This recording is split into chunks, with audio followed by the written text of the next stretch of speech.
Alright, today I'm going to be planting my strawberries. They've been out here for a little while, a couple weeks now, I want to say. This guy here's our weakest link, but it's been doing nicely, I think. And I've cut so many flowers off these guys you wouldn't believe. Like every week I've been cutting flowers off these guys, because I just need them to focus on roots right now. So maybe next month, which I believe, by my reckoning, will be the end of summer. Hopefully things will start cooling down too. Maybe by next month, which of course it is just the start of a new month right now. So the end of this month, start of next month, I might start letting them flower. But it also just depends on how well they're doing. These guys, like I said, these have all been doing pretty well the last week or so, especially this one here.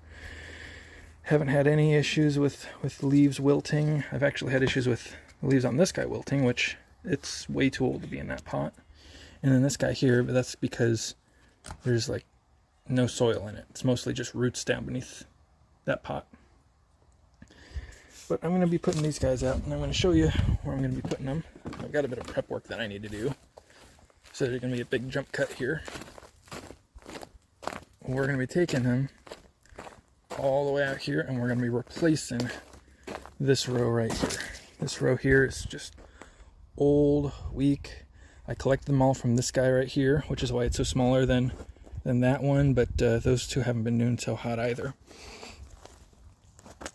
And the reason that we replaced these strawberries, which I can show you on my other guys just to compare as well, but the reason we changed them out is, I've probably mentioned this before, is you can see that crown growth there. Most of your plants are always going to start out as one or two crowns real tightly close to each other, but as they grow, they sort of create these little, I call them pseudo trunks. They're kind of like bananas, where it's not really a tree, it's not really a trunk, but it kind of just looks like a big old thick woody or semi-woody branch. And so this one right here, if I can separate this out real good, that's one crown right there. And it's not going to produce any more runners. It's barely going to produce any decent fruit. It's weak, and it's not going to grow roots anywhere along this because of just how old it is. It's going to try to grow roots here if it's got soil next to it, but it's not really going to be able to grow them down in this area. So it's pretty much all the roots down in here underneath the ground are supplying all these crowns. And so it's an example of how weak these guys can get over time. And the leaves will become smaller over time as well, compared to like this guy right here, big leaf. These guys are all just generally small leaves. Now, my summer bearing, like I said, I'll come over here and compare. They've actually been doing pretty good despite their age, because they're the same age as those ones. And I think it's mostly on account of the fact that they just don't flower nearly as often. The crowns are nice and tight to the ground, and so I think despite their age and how many crowns are bunched up together, I think that they're having a lot better of a time developing a root system to support that large of a plant compared to the everbearers or the day neutrals. So this one here is a year old. We've got, I want to say 3 crowns here. They're all nice and tight to the ground, maybe 4. There's a little runner on here. I need to collect all these runners, but I really need to clean up. I'm probably going to do that after I finish this video. I'm going to clean up all the dead growth on these, but I'm going to try to be careful, because I actually saw a praying mantis over there on these guys, and I don't want to disturb it, and I don't want it attacking me either. Those guys can be pretty mean once they get large enough. But these ones here are the oldest out of them. It goes these guys here, then that far edge where the asparagus is, and then this row here is the youngest out of all of them, this middle one here. That praying mantis was right here, so I'm going to see if I can dig in here without freaking it out. Yeah, all these crowns are nice and tight to the ground. They're not growing up like those other ones do. And it's probably just because of that day neutral growth that they do that. But it's something that I see from time to time in certain breeds of strawberries. So if you have this, you might need to pay attention and be swapping them out a bit more often than you might think. But I'm going to get these guys pulled out, and I'm going to get those 4 new ones put in. I'm going to be putting them in pretty much the same spot, and I'm going to be filling in a little bit with soil because there is a lot of plant mass there that needs to get removed. And then I'll have just all new, because these ones are only about a year old as well, all new day neutral strawberries.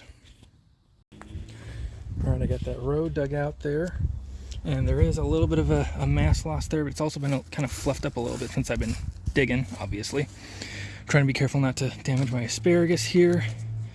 This is, you can't see it anymore, but it's the Delise strawberry. It's an some people call it everbearing, some people call it day neutral. The official term is day neutral, but these are one of my favorites to grow.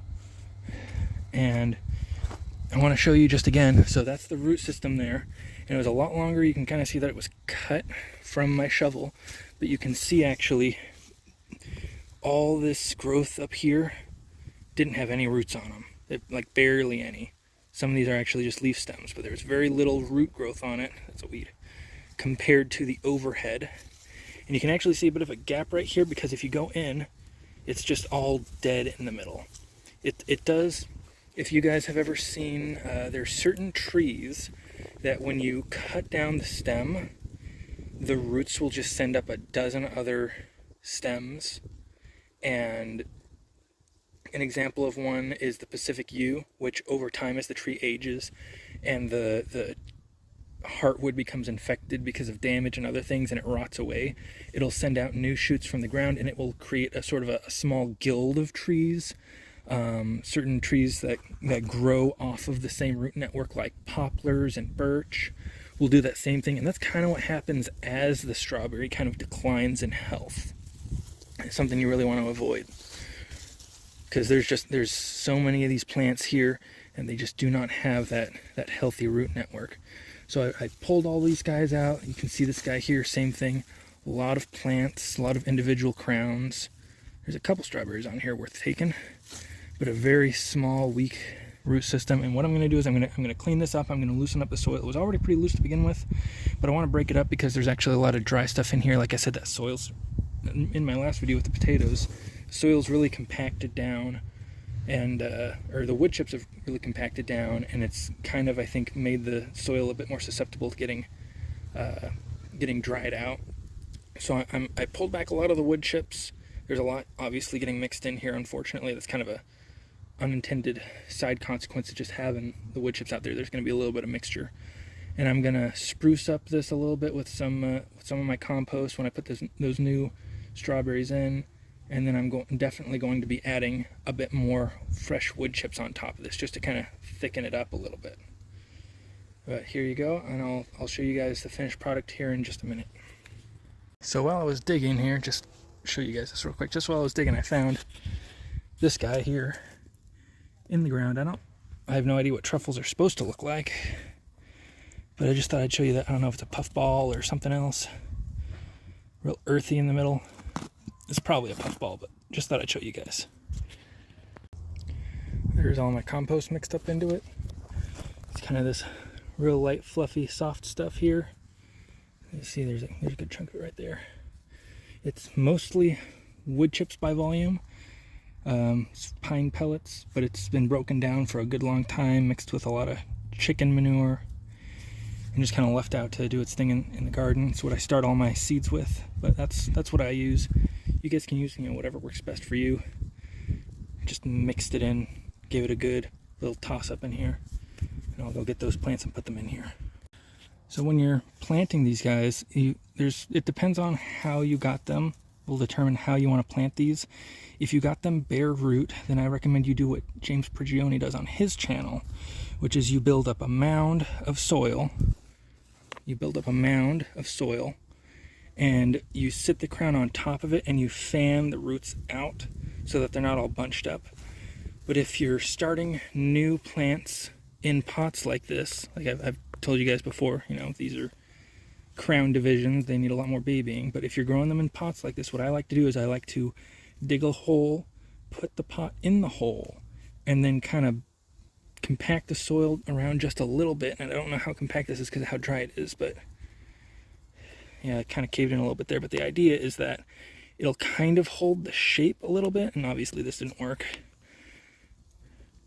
so that when you put it in, it fills up a lot more of the air pockets, especially down at the bottom, so you don't have to worry about air pockets for your plant going. But I'm going to try to get this one redug for you, and then I'll show you all 4 of these plants down in here.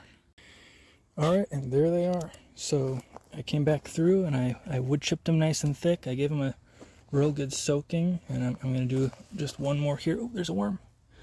One more soak here now that I got the wood chips on. One thing I did notice is that my weakest start did not have roots at the bottom of the container.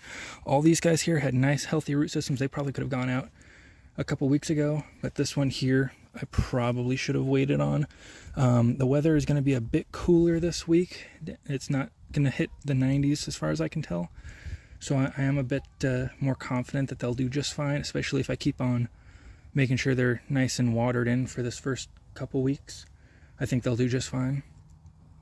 And as I was pulling a lot of this wood chips back, despite how close it is to the soil, I'm noticing just a really strong fungal network, especially right around the base of these asparagus plants. I noticed it last year when I put these in.